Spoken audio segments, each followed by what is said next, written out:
பொதுவா நம்ம வாழ்க்கையில சந்தோஷமா இருக்கக்கூடிய தருணங்கள் நம்ம கவனிக்காமலே கடந்து போயிடும். ஆனா அன்னைக்கு எனக்கு ஒரு பாக்கியம் இருந்துச்சு. என் வாழ்க்கையோட அந்த முக்கியமான தருணத்தை நான் கவனிச்சு சந்தோஷமா பார்த்துட்டு இருந்தேன்.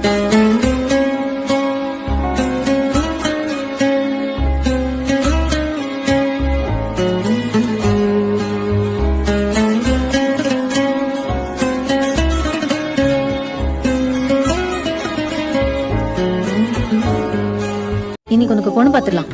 அதெல்லாம் வேணாம். ஏவா?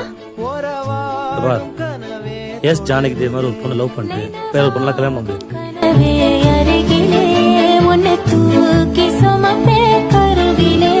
மடிவாசம் போதும்